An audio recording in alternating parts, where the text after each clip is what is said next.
श्री राम जय राम जय जय राम।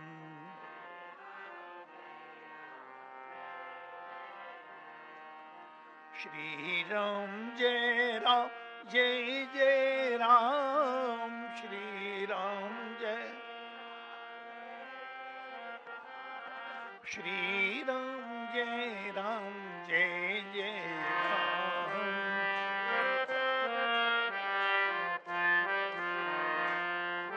श्री राम जय राम जय जय राम।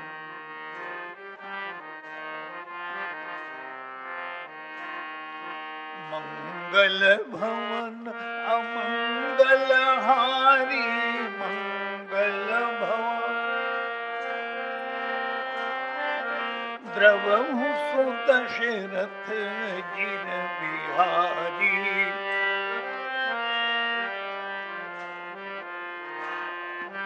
मंगल मूर्ति मारुति नंदन मंगल सकल अमंगल मूल निकंदन।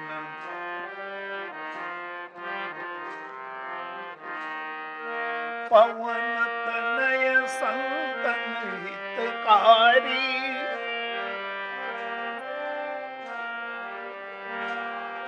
हृदय विराजत अवध बिहारी।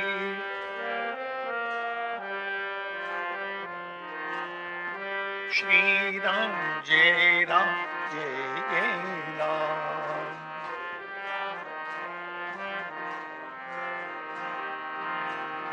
राजा राम राम राम राजा राम राम राम राजा। सीता राम राम राम सीता राम राम राम सीता। राधे श्याम श्याम श्याम राधे श्याम श्याम श्याम राधे। सीता राम राम राम सीता राम राम राम सीता। राजा राम राम राम राजा राम राम राम राजा। बोलो भक्तवत्सल भगवान की।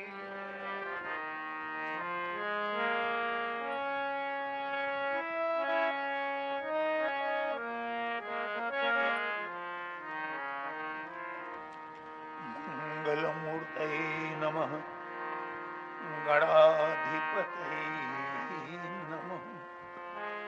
शांतं शाश्वतमप्रमेयमनघम् निर्वाण शांति प्रदम ब्रह्मा शंभु फणीन्द्र सेव्य मनीषम वेदांत वेद्यम विभुम। रामाख्यं जगदीश्वरं सुरगुरुं माया मनुष्यं हरिं वन्देऽहं करुणाकरं रघुवरं भूपाल चूड़ामणि। वन्दे विदेहतनया पदपुण्डरीकं कैसौरसौरभ समाहृतयोगिचित्तम्। हन्तुं कृतापमनिशं मुनिहंससेव्यम् सन्मानशाली परपीत परागपुण्यम्। दुर्वादलद्युतितनुं करुणायनेत्रं हेमं वरं वरविभूषणभूषिताङ्गं कन्दर्पकोटिकमनीय किशोरमूर्तिं पुरतिं मनोरथ भवं भज जानकीशम्। यत्र यत्र रघुनाथ कीर्तनं तत्र तत्र कृतमस्तकाञ्जलिं बाष्पवारि परिपूर्णलोचनं मारुतिं नमते राक्षसांतकं। प्रभु समर्थ सर्वज्ञ शिव सकल कला गुणधाम। जोग ज्ञान वैराग्य निधि प्रणत कल्प करुणाम। रामस्य भक्तम परम पवनात्मजं तम। विप्रावतंशम परम गुण ज्ञान रूपम। स्नेहं दयञ्च सततं शिरसा दधानं। तव राम किंकर पदं सततं नमामि। श्री गुरु शरण सरोज रज। निज मन मुकुर सुधारि। वरणो रघुवर विमल जसु। जो दायक फलचारि। बोलिए सियावर रामचंद्र भगवान की।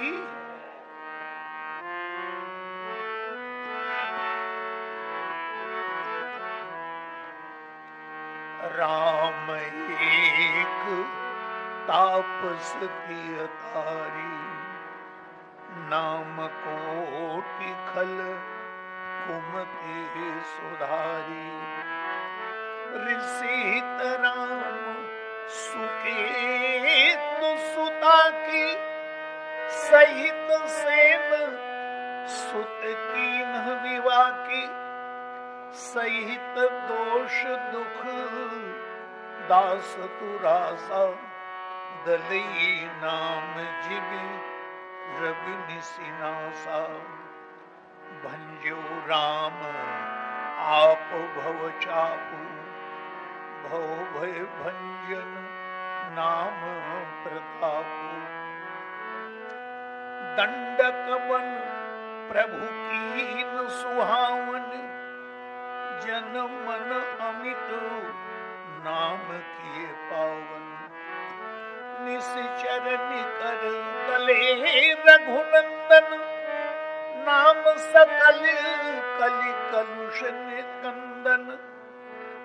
शबरी दीध सुसेवकन। सुगत दीन रघुनाथ। नाम उधारे अमित खल। वेद विदित गुणगाथ। प्रभु कथा रस के रसज्ञ श्रद्धालु श्रोतागण बंधुओं भक्तमय दिव्यों, कई दिनों से आपके समक्ष राम नाम की महिमा का जो वर्णन बालकांड में गोस्वामी जी ने किया है, उस पर विचार विमर्श चल रहा है कि नाम के प्रति गोस्वामी तुलसीदास जी की क्या भावना है। वो तो कहते हैं कि नाम में इतनी शक्ति है कि सो मोसन कही जात न कैसे। साक बणिक मणि गुण गण जैसे। अपने आप को साग बेचने वाला बनिया मानते हैं और प्रभु के नाम को रत्न के रूप में, हीरे के रूप में मानते हैं। अब किसी जौहरी के पास न जाकर, साग भाजी बेचने वाले के पास जाकर रत्न का मूल्य जानना चाहे तो बेचारा क्या बताएगा। तो गोस्वामी जी कहते हैं कि वही दशा मेरी है। भगवान के नाम की इतनी महिमा है कि मैं वर्णन अकथनीय है। त्रेता में अवतरित होकर भगवान श्री राम ने जो जो कार्य किए,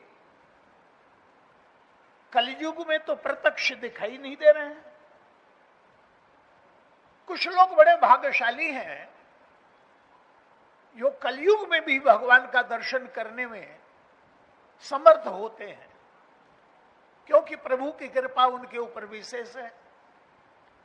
वृंदावन में हाथी बाबा थे, पहले चित्रकूट में निवास करते थे।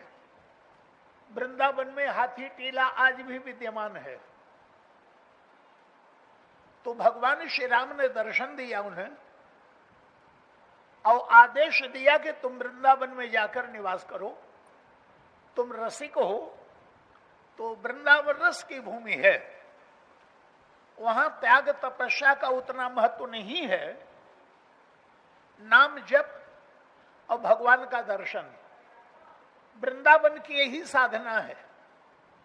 त्याग तपस्या का महत्व नहीं है, वहां नाम जप करो और भगवान की झांकी का दर्शन करो। और श्रीमद् भागवत में वो कथा आप पाते हैं कि वृंदावन की ज्ञान गुदड़ी में भक्ति युवावस्था में अपने दो पुत्रों को ज्ञान और वैराग्य को वृद्धा और मूर्छित अवस्था में देखकर दुखी हो रही। देवऋषि नारद का आगमन हुआ, भो साधो समातिष्ठ, थोड़ी देर रुको महाराज। तो नारद ने कारण पूछा, तो बोले महाराज मैं भक्ति हूं, ये दोनों मेरे पुत्र ज्ञान और वैराग्य हैं। वृंदावन में आके मैं युवा तो हो गई, पर ज्ञान और वैराग्य ये अभी उसी अवस्था में है।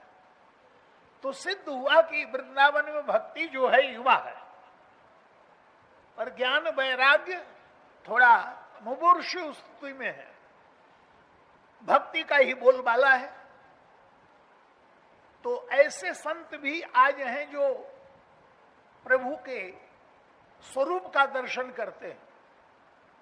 हमारे गुरुदेव भगवान को चित्रकूट में और यहां दानी कोठी है स्वर्गाश्रम में, श्री हनुमान जी ने साक्षात्कार कराया था उनको। ऐसा मैंने स्वामी श्री अखंडानंद जी महाराज के मुंह से सुना। यही दानी कोठी में एक अनुष्ठान उन्होंने किया और उसी से हनुमान जी महाराज प्रत्यक्ष हुए। चित्रकूट में फटिक शिला पर गुरुदेव भगवान पूजन कर रहे थे और सब लोग बैठे थे आसपास, भक्तगण परिक्रमा करते थे, स्थान स्थान पर पूजन करते थे। सबसे पहले मैत्य गयंद भगवान शिव का पूजन मंदाकिनी राम घाट के तट पर, परिक्रमा, उसके बाद खोही वाले हनुमान जी महाराज का पूजन और फटिक शिला पर भगवान जहां पर विदेह नंदिनी का श्रृंगार किए थे। अरण्य कांड में प्रसंग है कि एक बार चुन कुसुम सुहाए, निज कर भूषण राम बनाए। तो फटिक शिला जहां प्रभु बैठे थे, आज भी शिला कोमल पिघली हुई दिखाई देती है। और गीतावली कवितावली रामायण में गोस्वामी जी ने वर्णन भी किया है, फटिक शिला मृदु विशाल, कोमल हो गई। जैसे हम लोग कोमल बिछौना पर बैठते हैं, तो फटिक शिला मृदु विशाल, संकुल सुर तरु तमाल, ललित लता जाल हरत छब बितान की, मंदाकनी तटन तीर, मंजुल मृग विहंग भीर, धीर मुनि गिरा गंभीर, शाम गान की। शाम वेद का गान आसपास महात्मा लोग निवास करते हो गायन कर रहे थे। ऐसे समय में भगवान श्री राम अपने हाथ से पुष्प का आभूषण बनाते हैं और सीता जी के मुखमंडल पर चित्रकारी करने के लिए वृक्षों की छाल को पत्थर पर रगड़ कर रंग का निर्माण करते हैं। निज अंग लिखे धातु राग, सुमननि भूषण विभाग, और तिलक लगाते हैं। तो गोस्वामी जी कहते, तिलक करन का कहो कला निधान की। ये तो कला के निधान। और वाल्मीकि रामायण में प्रसंग है कि भगवान कृष्ण ने महारास किया। शरद की पूर्णिमा की रात्रि में मात्र एक महारास किया है। 107 महारास भगवान राम चित्रकूट में कर चुके हैं। मात्र एक रास बचा था जो कृष्ण के रूप में उन्होंने वृंदावन में बंसी बट पर उसका आयोजन किया। तो श्रृंगार का गीतावली रामायण यदि आप पढ़े तो कितना वर्णन मिलता है।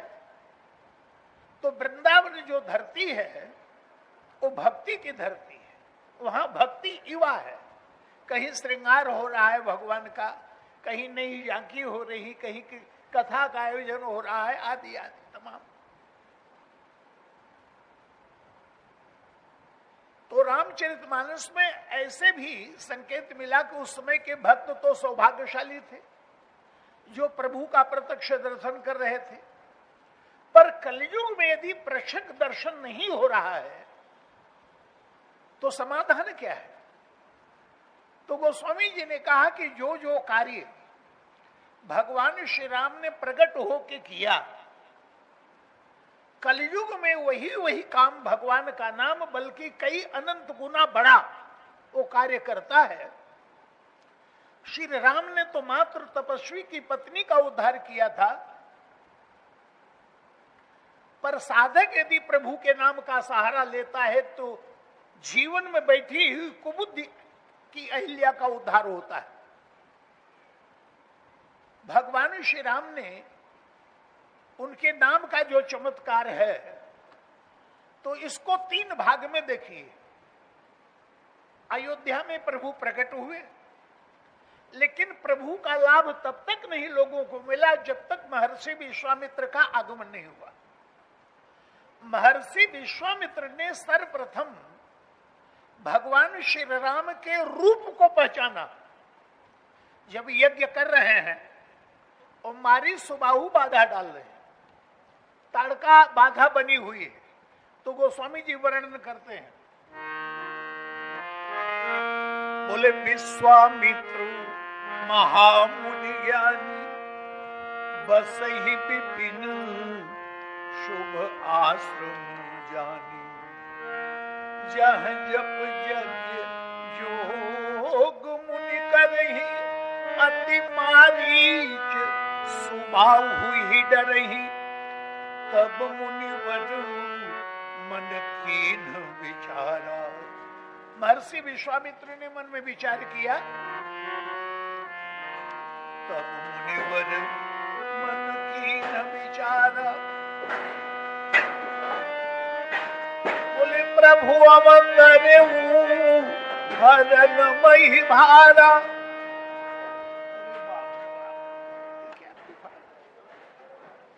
तूफान है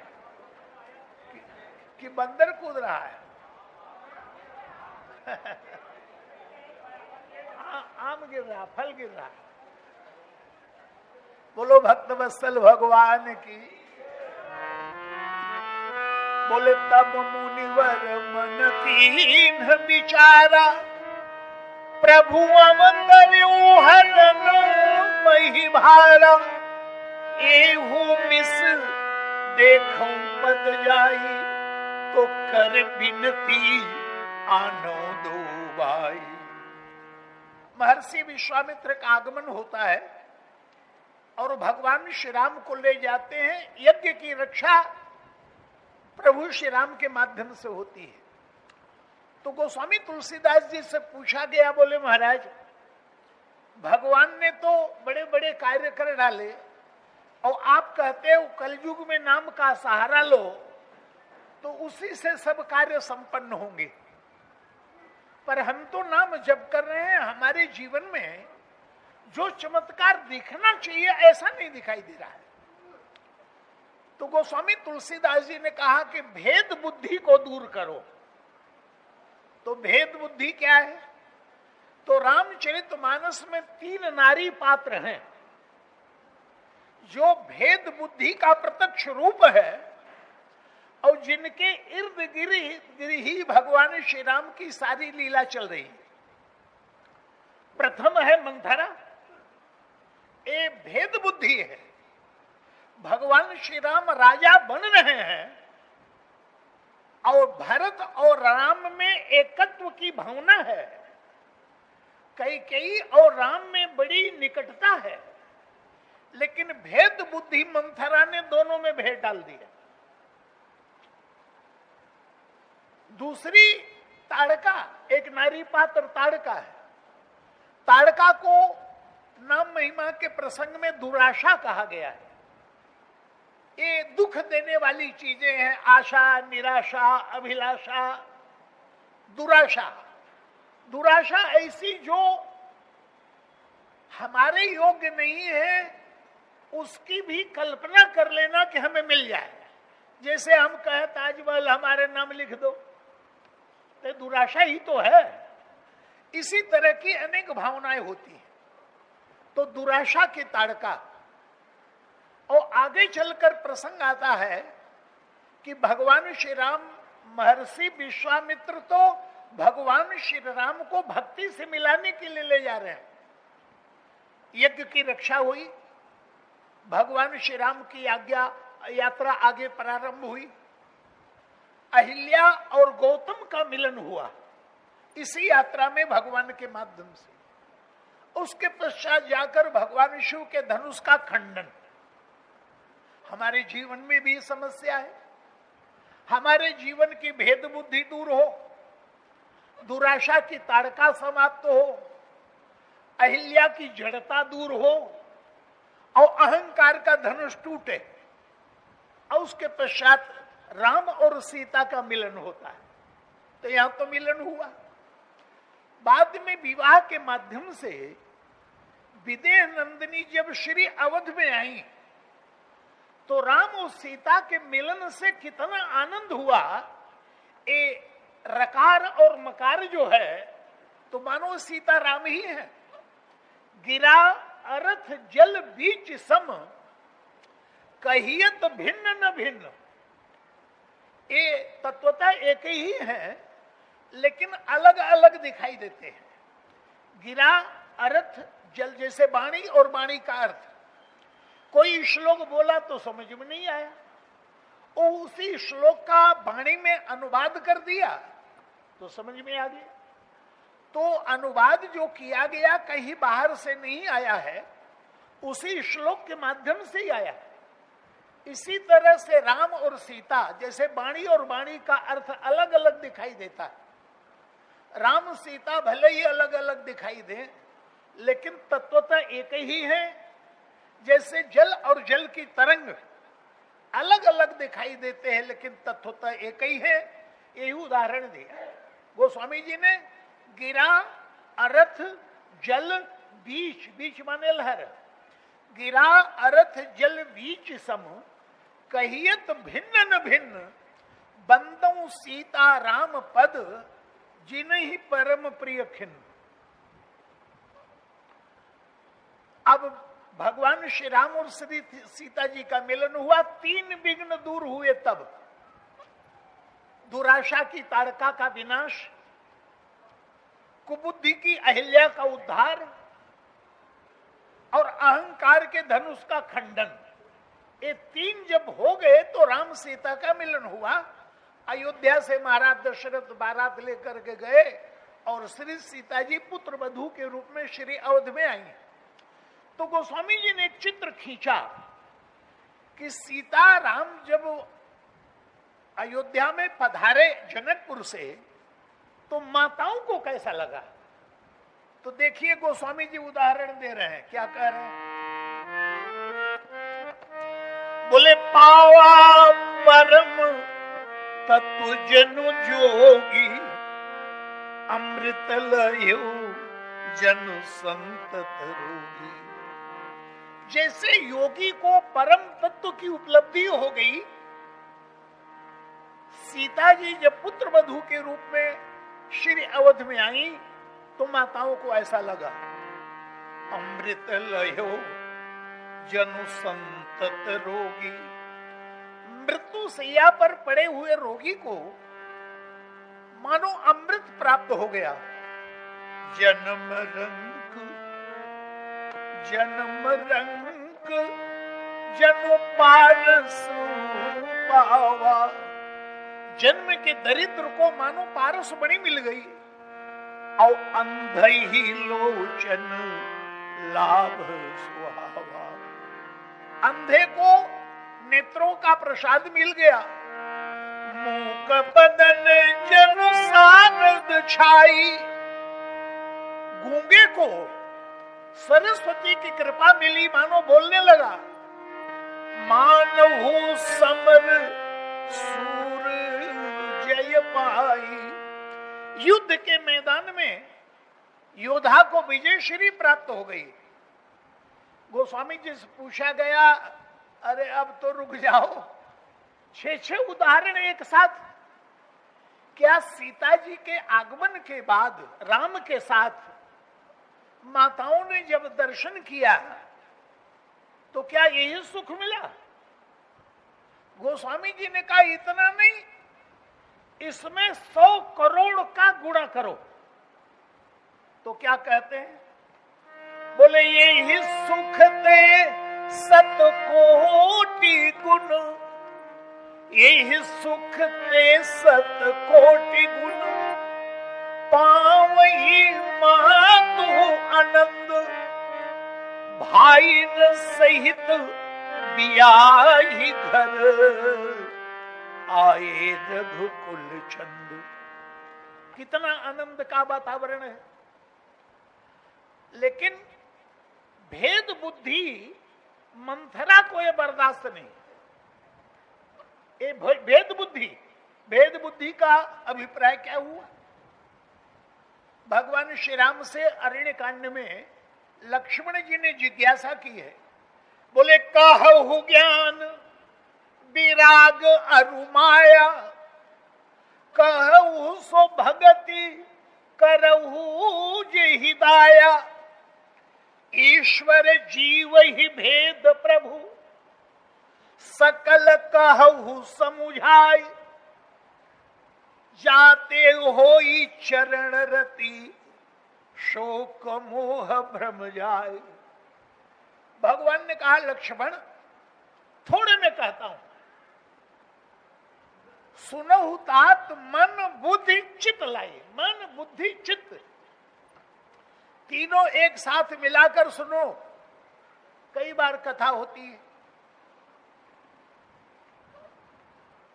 कथाओं में लोग सुनते तो हैं, पर बहुत से श्रोता आपस में बात भी करने लगते हैं। और कई बार वक्ता के द्वारा कहा जाता, भाई एकाग्रता बनाए रखिए, शांत रहिए। तो कहते हैं आप बोलिए बोलिए, कान आप ही की तरफ है। अरे भाई कान तो हमारी तरफ है, लेकिन मन किस तरफ है? बुद्धि किस तरफ है? सुनहु तात मन बुद्धि चित्त लाई। तो वहां पर भगवान श्री राम ने 2 माया का वर्णन किया, एक विद्या माया, एक अविद्या माया। तो अविद्या माया को कहते हैं एक दुष्ट अतिशय दुख रूपा, यही बस जीव परा भव कूपा।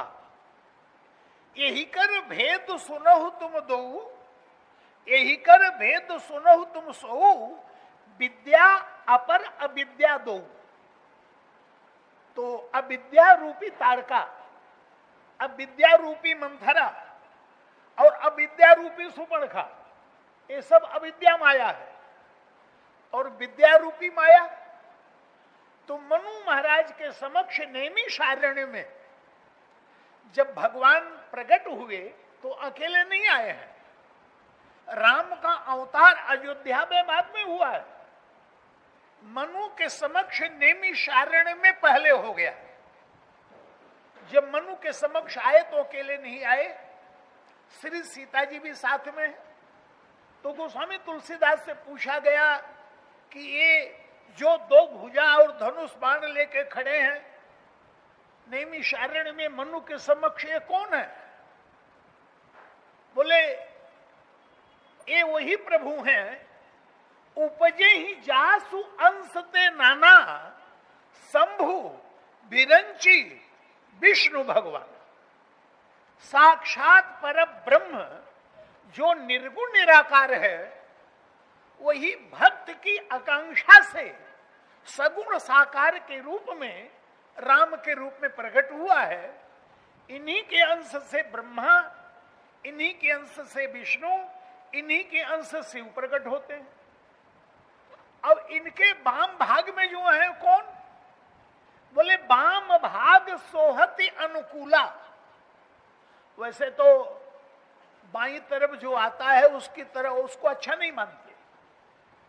लोग कहते हैं कि देवता हमारे दाहिनी रहे। और एक दोहा भी मैंने कई बार सुनता रहता हूं, सदा भवानी दाहिने, सन्मुख रहे गणेश, पांच देव रक्षा करे ब्रह्मा विष्णु महेश। तो दाहिनी तरफ जो आवे उसको अच्छा मानते हैं, बाईं तरफ जो आवे उसको अच्छा नहीं मानते। तो गोस्वामी तुलसीदास से पूछ दिया कि ये कौन है जो बाईं तरफ खड़ी है?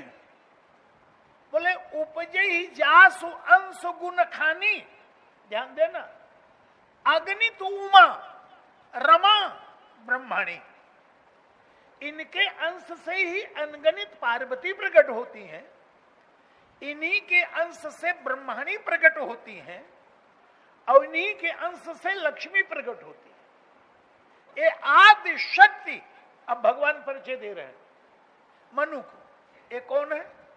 मेरे वाम भाग में आदि शक्ति जे ही जग उपजाया, जो जगत की सृष्टि करती है आदि शक्ति है मेरी। ये विद्या रूपी माया भी है और भक्ति भी है, दोनों स्वरूप इनका है। तो गोस्वामी से पूछा गया, महाराज ये बाएं हैं राम के? तो गोस्वामी जी समझ गए क्या कहना चाहता है। तो उन्होंने कहा बाएं तो है लेकिन प्रतिकूला नहीं है, अनुकूला है। वाम भाग सोहति अनुकूला, आदि शक्ति छब निधि जगमूला। जगत की मूल कारण यही है, ये विद्या रूपी माया है।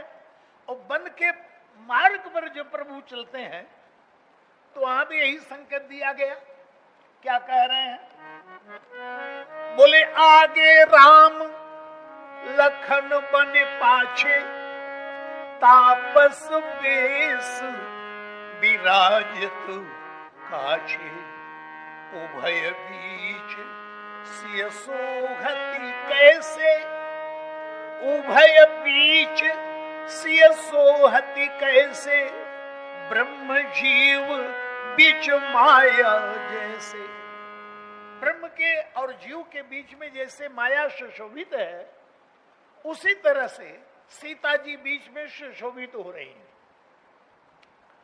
अब भगवान श्री राम विद्या और अविद्या दोनों की चर्चा करते हैं और अलग अलग दुर्गुणों के ऊपर भगवान श्री राम ने अलग अलग तरीके से प्रहार किया। जैसे ताड़का, ये भेद बुद्धि है। जब महर्षि विश्वामित्र के साथ भगवान जा रहे थे तो गोस्वामी जी ने लिखा कि चले जात मुन दीन दिखाई। ताड़का सामने आती हुई दिखाई दी। महर्षि विश्वामित्र ने कहा राम यही है ताड़का, हमारे यज्ञ में हमेशा विघ्न इसके दोनों बेटे और इनकी सेना और ये डालती है। और जैसे ताड़का ने अपनी तरफ उंगली उठाते हुए देखा, भेद बुद्धि, भेद बुद्धि का अभिप्राय माने द्वैत बुद्धि। और द्वैत कहां होता है ये विचार कर लीजिए। द्वैत दूसरों माने अपना और पराया, ये भाव जहां हो उसी को द्वैत कहते हैं। अब आप देखिए, मंदिर में हम दर्शन करने के लिए जा रहे हो, वैसे तो मैं रोज ये अनुभव करता हूं, क्योंकि संत निवास से जब मैं निकलता हूं यहां आने के लिए तो उसी समय गंगा जी की आरती परमार्थ की जो होती है उसका छूटने का समय होता है। तो दोनों की टकराहट रोज होती है। तो आते हैं तो अद्भुत शक्ति का प्रदर्शन करना पड़ता है यहां तक आने के लिए। तो हम दर्शन करने के लिए भगवान का जा रहे हो तो किसी से धक्का लग जाए तो गुरेर के देखते हैं।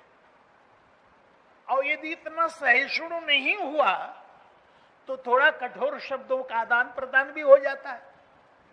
अभी यही आ रहा था तो सीढ़ियां जैसे ही चढ़ रहा था तो एक बहन जी ऐसे हाथ किया, मैंने पीछे हो मैं आगे जा रही हूं। तो मैं रुक गया, वो आगे चली गई और पीछे मुड़ के देखा तो शायद उन्होंने पहचान लिया।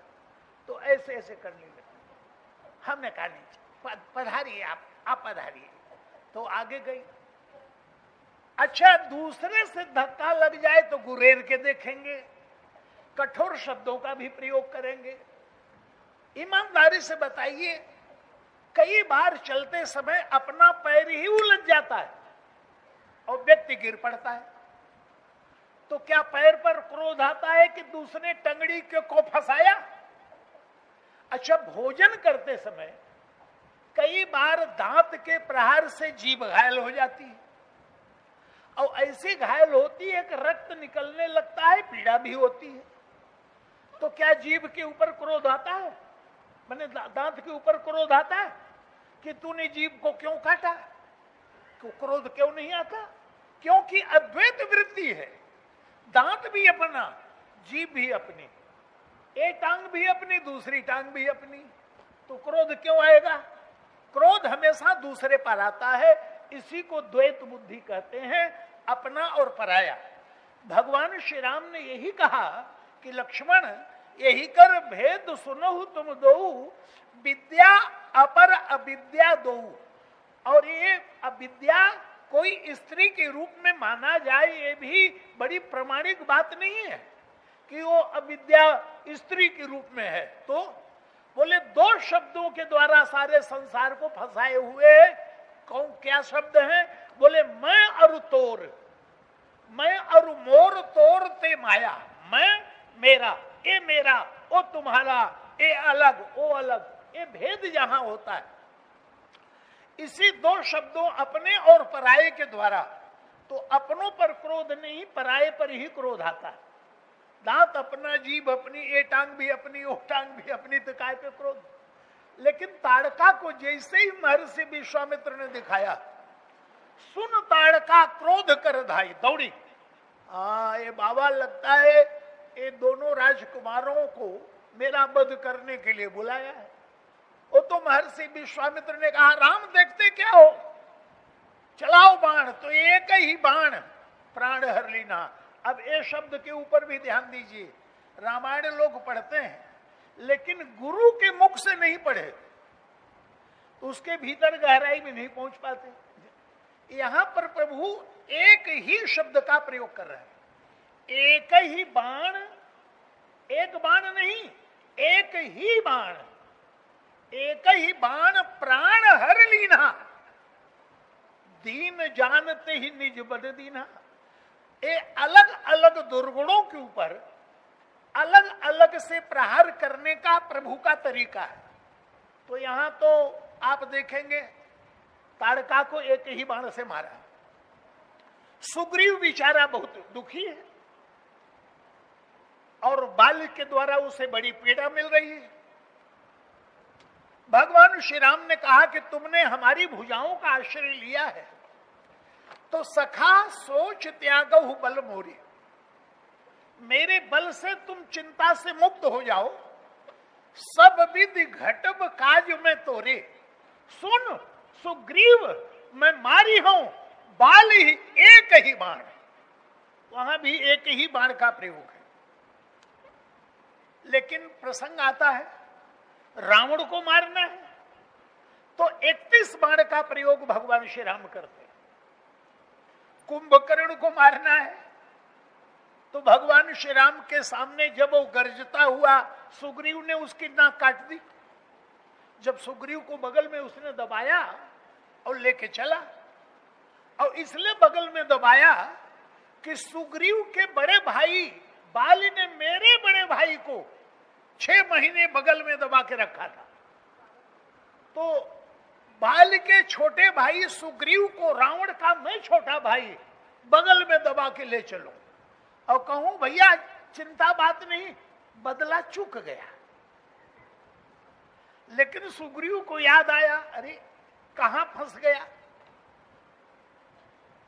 जीव के लिए इससे बड़ी शर्म की बात क्या हो सकती है कि भगवान का चरण छूट गया और अहंकार के बगल में दब गया। ये कुंभकर्ण अहंकार है, विनय पत्रिका पढ़िए। रावण मोह है, मोह दश मौलिक तत्भ्रात अहंकार पाकारजित काम, इंद्र को जीतने वाला पाकारजित काम मेघनाथ काम है। और विभीषण बोले जीव भवद्रंगी सेवक विभीषण बसत दुष्टाटवी ग्रसित चिंता। तो सुग्रीव बगल में दबे हैं, भगवान छूट गए, अहंकार के बगल में दबा हूं। अहंकार से छूटूं कैसे? क्योंकि अहंकार से छूटना बड़ा कठिन है बंधु। दान देंगे तो भी अभिमान, कोई विद्या पढ़ ली प्राप्त कर ली तो भी अभिमान, कोई पद मिल गया तो भी अभिमान। अभिमान से छूटना बड़ा कठिन। तो एक उपाय है, क्या? बोले मुर्दा बन जाओ। मुर्दा ही ऐसा है, चाहे गाली दो चाहे माला पहनाओ कुछ बोलेगा नहीं। तो सुग्रीव ने प्राणायाम करके सांस खींच लिया, तो उसको लगा कुंभकर्ण को इसकी सांस चल रही थी, कहीं जोर से तो नहीं दब गया ये। तो जैसे ढीला किया तो लद से नीचे गिर पड़े जानबूझ के। तो कुंभकर्ण लगा सोचने, और विभीषण यहां सुग्रीव की योजना सफल हो गई कि मुर्दा बन जाओ तो भी अभिमान छोड़ेगा। तो निबू की गयौते ही मृतक प्रतीति। अब सुग्रीव ने सोचा कि मैं लड़कर तो इसको हरा नहीं सकता, अहंकार को कोई लड़के आज तक नहीं हरा पाया। और याद रखिए, रामायण यदि पढ़ा है तो ठीक है, नहीं फिर से पढ़ना। लक्ष्मण जी ने सबसे युद्ध किया, रावण से, मेघनाथ से, अन्य योद्धाओं से, पर कुंभकर्ण से युद्ध नहीं किया है। क्यों? लक्ष्मण जी जीवाचार्य हैं, सारे संसार को बता रहे हैं जीवन में जितनी बुराई आवे, रावण आवे, मेघनाथ आवे और दुर्गुण आवे, लड़ो, पर अहंकार सामने आ जाए तो खुद मत लड़ो। भगवान से कहो महाराज जरा आप ही देखिए इसे।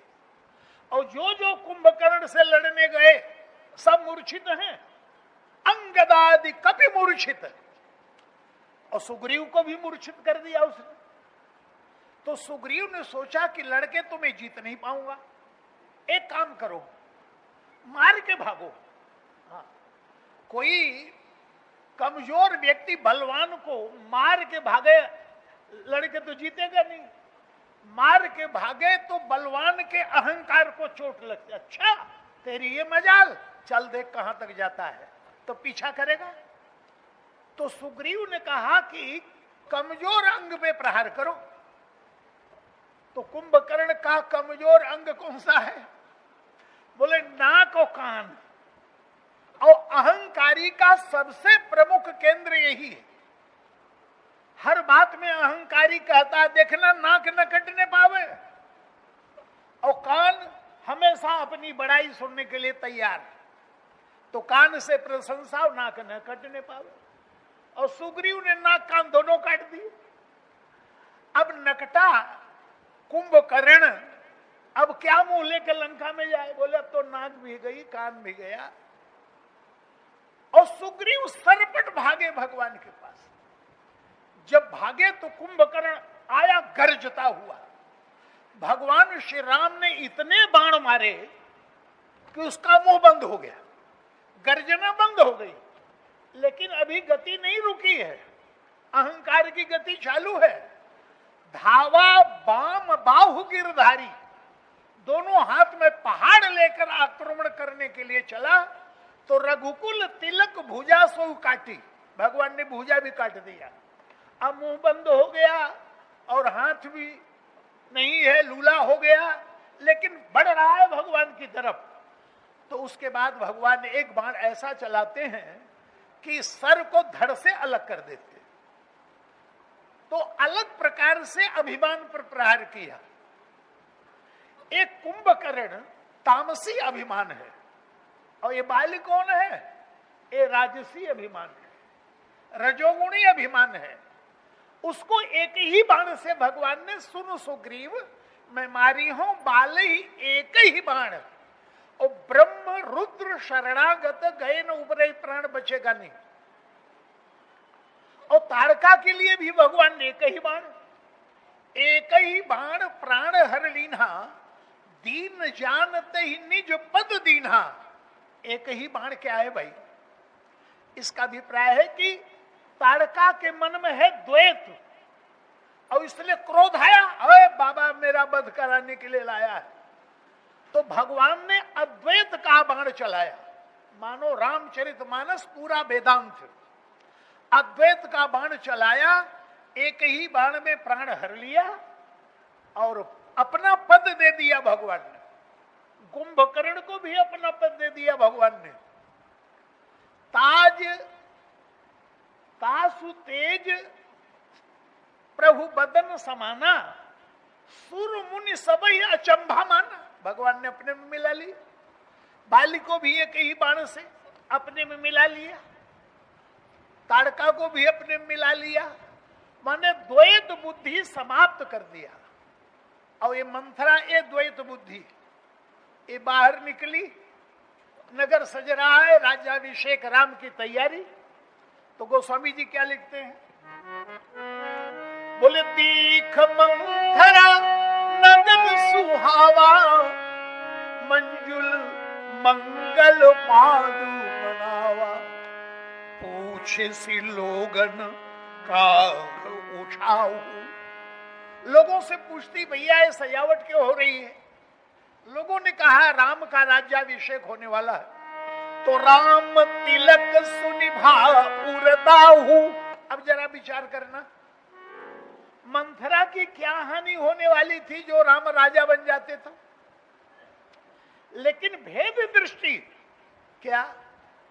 ये तो राम तो हमारी महारानी कैकेयी की सौत के बेटे हैं और भरत हमारी महारानी के बेटे हैं। माने जहां से देखना चाहिए मंथरा ने वहां से नहीं देखा। मंथरा को कहां से देखना चाहिए? चाहे राम हो चाहे भरत हो, आखिर है तुम्हारा दशरथ के ही पुत्र। तो दशरथ की तरफ दृष्टि डालती तो अभेद, लेकिन उधर दृष्टि न डालकर महारानियों की तरफ दृष्टि डाली तो भेद।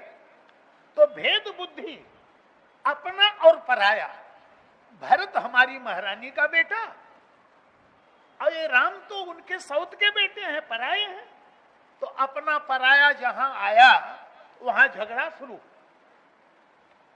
और यही बात आपको अन्य पुराणों में मिलेगी। कहते हैं देवता और दैत्य एक ही पिता की दोनों संतानें हैं।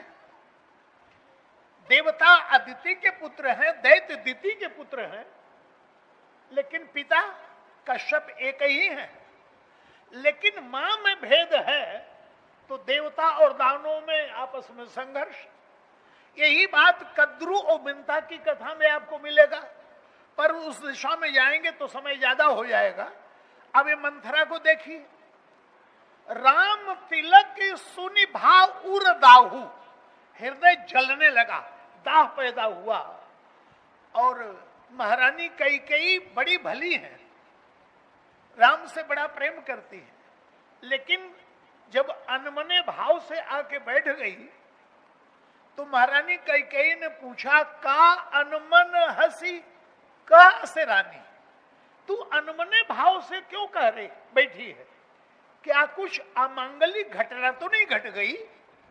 यद्यपि भरत ननिहाल में है, महारानी को चिंता होनी चाहिए, मेरा भरत ननिहाल में कुशल से तो है, कोई खोटा समाचार तो लेके नहीं आ रही है।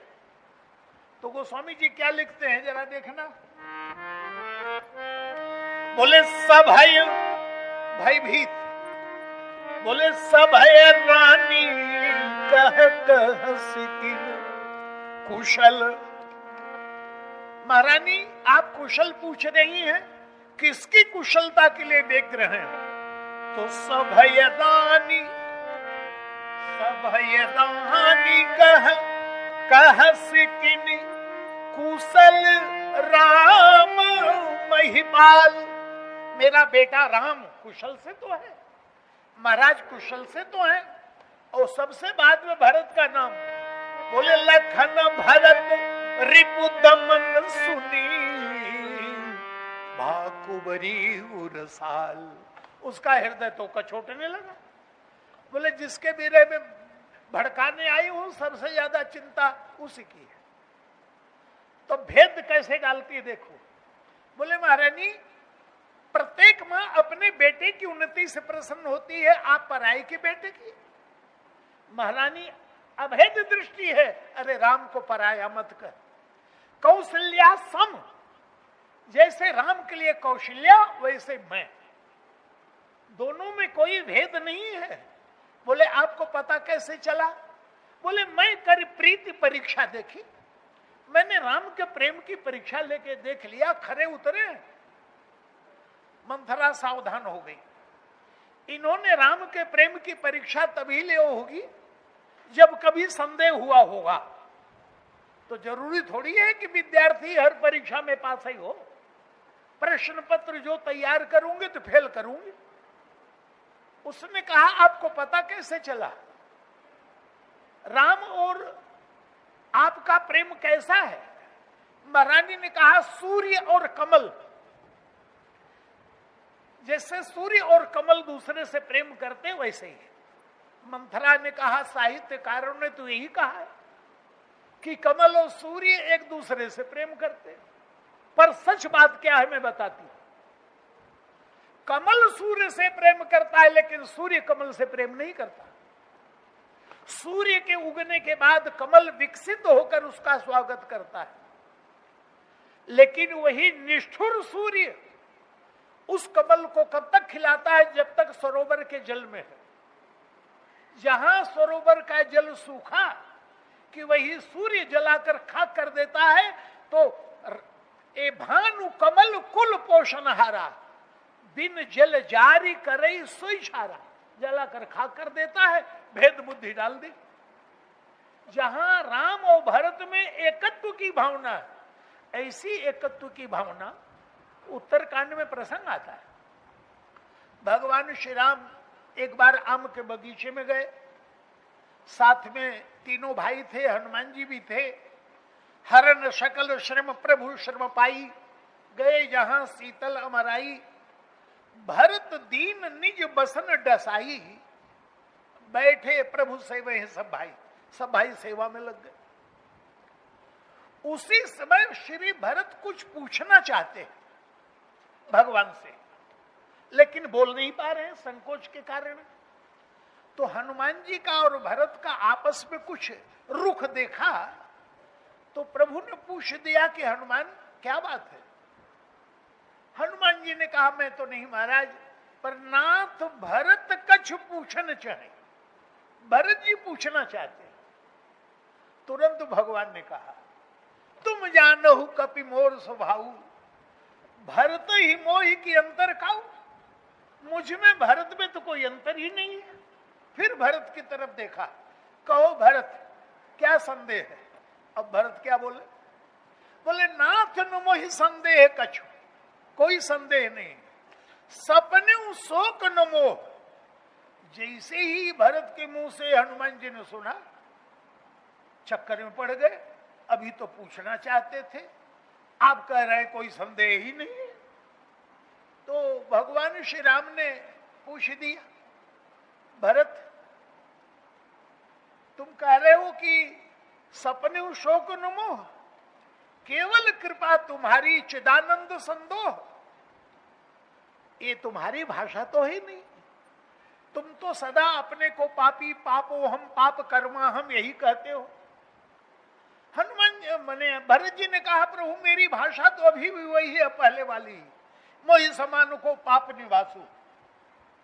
लेकिन अभी अभी आपने कहा कि मुझ में और भरत में कोई अंतर नहीं, और फिर भी मैं अपने आप में दोष देखूं तो दोष आप में भी तो दिखाई देगा मुझे, क्योंकि आप में मुझ में अंतर ही नहीं है। तो जब आप में मुझ में अंतर ही नहीं है तो मुझ में भी कोई दोष नहीं, वही भी मुक्त हूं। ऐसी एकत्व की भावना के बीच में मंथरा भेद बुद्धि दूरी पैदा कर रही। और तीसरी भेद बुद्धि ये ताड़का बने सुपर्णखा जब दंडकारण्य में आती है तो सीता जी की तरफ तो देखती नहीं। जब तक श्री सीता और राम का मिलन जीवन में नहीं हो, तब तक जीवन में धन्यता क्या। पर सुपर्णखा केवल राम को चाहती, सीता की तरफ नहीं देखती और आके कहती तुम सम पुरुष न, तुम्हारे समान कोई पुरुष नहीं है, लेकिन साथ ही साथ नमो सम नारी, मेरे समान कोई स्त्री भी नहीं। यह संयोग विधि रचा बिचारी, ब्रह्मा ने संयोग बनाया है। ब्रह्मा लगे माथा पीटने, हमने कब बनाया, अपने आप ही बना रही है, बदनाम कर रही है। लेकिन सुपर्णखा जो प्रश्न कर रही है, जब हम किसी के प्रश्न का उत्तर देते हैं तो उत्तर देते समय प्रश्न करने वाले की तरफ जरूर देखते हैं। लेकिन भगवान ने सुपर्णखा को उत्तर दिया और सुपर्णखा की तरफ देखा ही नहीं। तो देख कहां रहे हैं, बोले सीतई चितई कही प्रभु बाता, सीता की तरफ देख रहे हैं जो भक्ति स्वरूपा है। सुपर्णखा तुम कह रही हो कि तुम्हारे समान कोई स्त्री नहीं है, ये बात कहने से पहले इनकी तरफ देखा कि नहीं?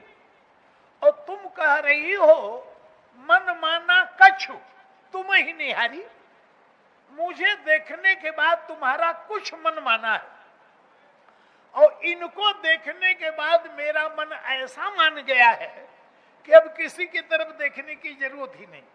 तो प्रभु का इशारा क्या है? यदि भगवान को पाना चाहती हो तो पहले भक्ति से आंख उधार लो। सीता जनकपुर की वाटिका में मुझे कैसे देखती है? चितवत चकित चहूत सीता, राम के लिए व्याकुलता। इसी तरह से नाम जप करें तो नाम के लिए व्याकुलता है कि नहीं है? तो यदि तुम्हारे पास भक्ति से आंख उधार नहीं लेना है तो आचार्य जी बैठे लक्ष्मण की तरफ इशारा, अहै कुंवार मोर लगो भ्राता, या तो भक्ति के पास जाओ या आचार्य के पास जाओ और फिर राम को पाओ। लेकिन सुपर्णखा लक्ष्मण जी के पास पहुंची तो सही, लेकिन वहां भी लक्ष्मण जी ने तो कह दिया, माने लक्ष्मण जीवाचार्य हैं। और जब लक्ष्मण जी राम के पास भेजा, राम ने फिर लक्ष्मण के पास, लक्ष्मण ने फिर राम के पास, कथा का विस्तार नहीं कर रहा हूं, तो सुपर्णखा को लगा कि दोनों राजकुमारों के बीच में सबसे बड़ी बाधा ये भेद बुद्धि। और जब सीता के ऊपर आक्रमण करती मिटाने के लिए, तो प्रभु के आदेश से वैराग्य का लक्ष्मण सुपर्णखा का विरूपीकरण कर देता है। माने सुपर्णखा अलग करना चाहती है सीताराम को, मंथरा अलग करना चाहती सीताराम को, भेद बुद्धि। जब विरूपीकरण हो गया तो हार नहीं मानती, रावण के पास पहुंच गई। रावण को लगी सुनाने, रावण टस से मस नहीं हुआ, ना कट गई, रावण को कोई परवाह नहीं, कट गई तो कट गई, तेरे कर्म ऐसे है, अकेली घूम रही है मन चाहे जहां। तो जो स्त्री अकेली घूमेगी तो नाक तो कटेगी कटेगी, चाहे ऐसे कटे चाहे वैसे, इज्जत की नाक कटे। तो सुपर्णखा ने कहा रावण के मर्म स्थल पर प्रहार करो। बोले भैया उनके संग एक स्त्री भी है। सोई रावण चौखंड, स्त्री कैसी? बोले रूप रास निज नारी संवारी और रति सत कोटि तासु बलिहारी, करोड़ों करोड़ों रति न्यौछावर है उसके रूप के ऊपर। अब देखना अंतर, राम के पास पहुंची तो कह रही मेरे समान कोई स्त्री नहीं है, और रावण से कह रही उनके पास एक ऐसी स्त्री है कि करोड़ों करोड़ों रति उसके सामने फीकी है। लोग सोचते हैं कि बहन की नाक के लिए लड़ा ना, बहन की नाक के लिए रावण नहीं लड़ा है, ये सीता को पाने के लिए लड़ा है। जो नहीं समझ पाते वो इस तरह की बात करते हैं। तो नाम की महिमा, राम को पाना चाहते हो तो रावण तो अकेले सीता को पाने के लिए राम को अलग करना चाहता है, और सीता और सुपर्णखा राम को पाना चाहती, सीता को अलग करना चाहती। ये भेद बुद्धि, और ये मिटेगी कब? नाम की महिमा। जब हनुमान जी महाराज लंका में गए तो माता सीता जी ने, कविता गीतावली रामायण में है, कहती कबहू कपि राघव आवेंगे, तुलसीदास यह मोह जनित भेद बुद्धि कब बिसरावेंगे। ये भेद बुद्धि जो जीवन में है, मैंने लक्ष्मण को राम से अलग मान करके आज कष्ट पाया। लक्ष्मण के प्रति मैंने कुछ मार्मिक शब्दों का प्रयोग किया, उसका परिणाम यह है कि आज मैं लंका में बैठू हूं। ये भेद बुद्धि मेरी कब दूर होगी। ये लीला के लिए कि भेद बुद्धि सबसे बड़ी बाधा, और राम नाम की महिमा। समय पूरा हो जाता है, बातें बहुत रह जाती हैं, संकेत दें। हनुमान जी लंका से लौट के आए, भगवान श्री राम ने कहा हनुमान एक बात बताओ, क्या? कहू कपि रावण कहू कपि केहिबित रहत जानकी। लंका में सीता कैसे रह रही है? रहत करत रक्षा सु प्राण की, अपने प्राणों की रक्षा कैसे कर रही है? अब ये जो पूछने का तरीका है प्रभु का, बहुत उपयुक्त नहीं लग रहा है। एक तो यह है कि व्यवहार में पूछ रहे हैं कि कैसे हैं, और दूसरा यह है कि अपने प्राणों की रक्षा कैसे कर रही है। तो प्रभु का इशारा क्या है कि हम दोनों जब अयोध्या से चले तो मैंने सीता को रोका, तुम वन में मत जाओ। तो सीता ने कहा कि यदि मैं साथ चलूंगी तो दो चलेंगे, और यदि आप अयोध्या में छोड़ेंगे तो आपके संग एक चलेगा।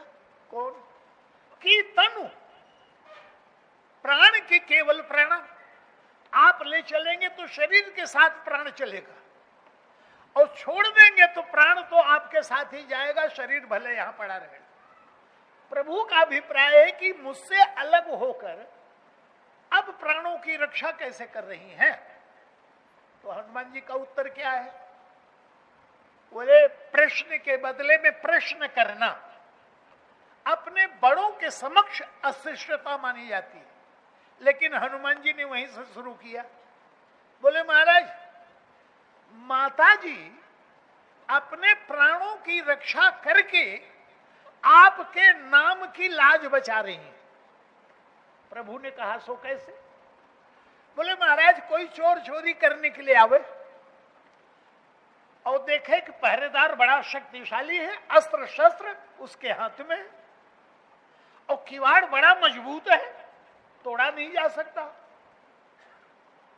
ताला भी बड़ा सुदृढ़ है, तो महाराज जरा बताइए चोर चोरी करेगा या लौट जाएगा? प्रभु ने कहा चोर को तो लौटना पड़ेगा। फिर हनुमान जी ने पूछा, पहरेदार के रहते हुए, किवाड़ ताला के मजबूत होते हुए भी चोरी हो जाए तो पहले चोर का पता लगाया जाएगा कि पहरेदार की खबर ली जाएगी? पहले दोषी तो पहरेदार होगा कि किवाड़ भी मजबूत, ताला भी लगा हुआ है, और तुम पहरे पर हो, फिर भी चोरी कैसे हो गई? तो सुन लीजिए, नाम पाहरू, ये नाम का पहरा पड़ रहा, रकार और मकार। नाम पाहरू दिवस निस, और किवाड़ बोले ध्यान तुम्हारे कपाट, ताला बोले लोचन निज पद, अपने नेत्रों को नीचे करके अपने पैरों को देखा करती है, लंका के वैभव को नहीं देखती। नाम पाहरू दिवस निस ध्यान तुम्हारे कपाट, लोचन निज पद जंत्रित जहां ही प्राण के ही बाट। प्राण कैसे निकल जाए? और महाराज, यदि नाम के पहरेदार के होते हुए भी माता जी का प्राण चला गया तो याद रखिए पहरेदार नाम ही है, यही निकाला जाएगा। लोग यही कहेंगे, भक्त लोग यही कहेंगे, इतना शक्तिशाली नाम पहरा दे रहा था, फिर यमराज रूपी चोर सीता जी के प्राण को ले गया। तो नाम में कोई शक्ति होती तो भला सीता जी के प्राण जाते क्या? तो माता जी तो प्राणों की रक्षा करके नाम की लाज बचा रही हैं। तुरंत सुन सीता दुख प्रभु सुख आयना, जो सुख के भवन है भरी आए जल राजीव नैना। अरे अब विलंब के ही कारण कीजिए, तुरंत लंका पे आक्रमण। इस भाव से, इस श्रद्धा से जब नाम का जप करें, जीवन में भेद बुद्धि मिटे, कुबुद्धि की अहिल्या का उद्धार हो, अहंकार का धनुष टूटे, और उसके पश्चात भगवान का नाम हमारे जीवन में अपना प्रभाव दिखाता रहेगा। तो कल राम नाम महिमा की पूर्णाहुति करूंगा, अगला प्रसंग फिर परसों से शुरू होगा। आज इतने ही, अब 2-4 बार भगवान का नाम लिया जाए। राजा राम राम राम राजा, सीता राम राम राम सीता राम राम राम सीता।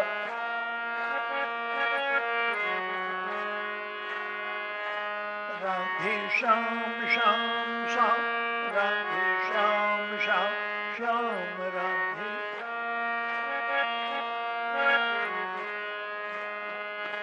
सीता राम राम राम सीता राम राम राम सीता।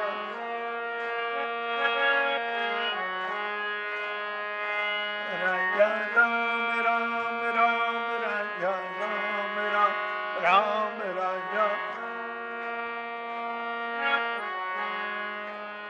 बोलो भक्त वत्सल भगवान की।